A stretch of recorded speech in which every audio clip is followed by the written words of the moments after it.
Hello, I'm Patricia Anghelescu. English is the language of global communication, isn't it? Then what should the goal of teaching or learning English be? You might not have asked yourself this question until now. In today's multi-ethnic, international computer world, we need to teach non-native speakers to understand both native and non-native English speakers. We also need to teach native English speakers to understand non-native speakers. We need to do so because the increasing fraction of non-native English speakers has long surpassed the native speakers' proportion. Hence, the non-native speakers conduct most of the daily transactions around the world, not the native English speakers. Thus, the old mindset, who is teaching who, you know what we mean, doesn't apply anymore. For obvious reasons, we have to speak global English. But global English means change. Some may argue for the alleged inappropriateness of our statement. Change is inevitable. Despite efforts to avoid it, even classical languages do change over time. So does English. Old English, for example, lost virtually all its inflections due at least in part to sound changes. We see total confusion here, but remember, the founding fathers of America considered themselves Anglo-Saxon diaspora from around Saxony. The Anglo-Saxons displaced another Indo-European language group from Britain, the Celts. Their language, or rather progeny of it, is still spoken in Britain. The Danes added plenty of North Germanic words to English.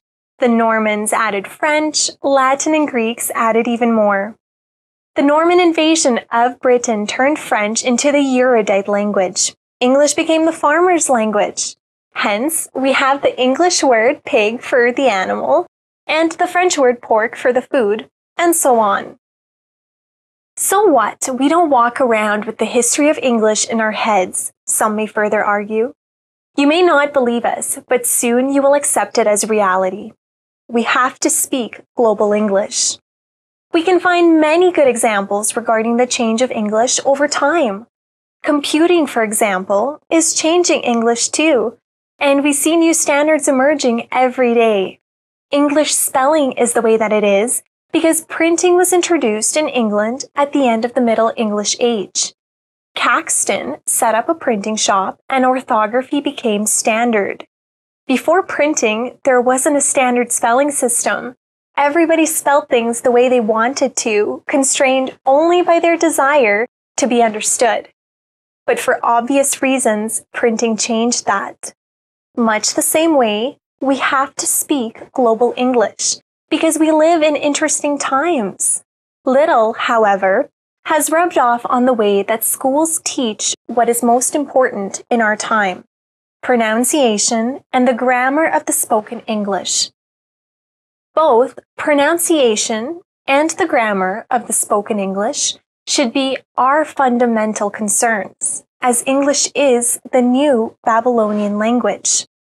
More critically, little has rubbed off on the resources that schools use to teach English in today's global socioeconomical environment.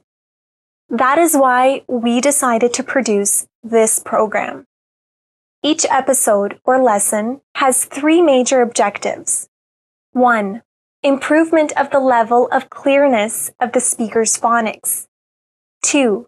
Enhancement of the grammar of the speaker's spoken English. And 3. Improvement of the speaker's writing skills. The instructional approach of this series is different from the classroom traditional teaching style. We did not include specific theme entries, which makes learning more efficient.